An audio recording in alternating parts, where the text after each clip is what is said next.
Екипата на Мал Ајакс останува во првата футсал лига по победата во баражниот преворот против Цико со резултат 4:2. Од следната сезона во прволигашкото друштво се приклучува екипата на Хедис од Прилеп.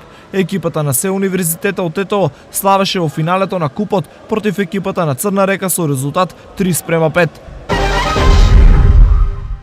Одлични резултати постигнаа борачите на борачкиот клуб Балканец на државното првенство за сениори кое се одржа во Скопје. 4 златни медали за Дејан Богданов, Данов Бобан, Савев Бобан и Митров Дејан, додека со сребрени медали се закитија Димитриев Никола и Јанакиев Иван. Третото место им припадна на борачите Данилов Стојанче, Димитар Здравков и Спасевски Дејан.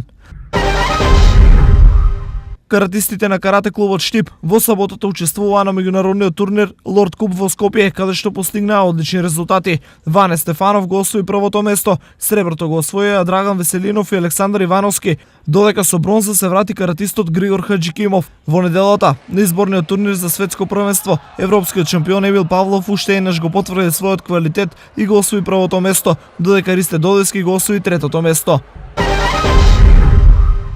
Карате клубот Македонка забележа одлични резултати на изборниот турнир за светското првенство. Сашко Патраклиев го освои третото место во категорија минус 84 кг. Даниел Тунев и Горан Иванов го освоија третото место во категорија плюс 84 кг. И Марија Јованова во плюс 68 кг го освои третото место. Овие каратисти изборија пласман за плејофот кој ќе се одржи на 28 јуни во Велес, на кој официјално ќе се комплетираат патниците за светското првенство.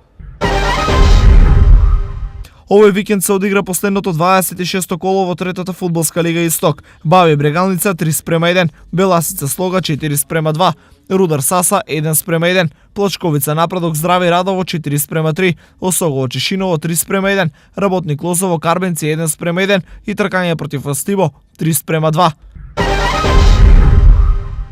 Утре на градскиот стадион во Штип со почеток во 17 часот ќе се одигра пријателски натпревар помеѓу екипата на Брегалница и репрезентацијата на Македонија до 17 години. Влезот ќе биде слободен.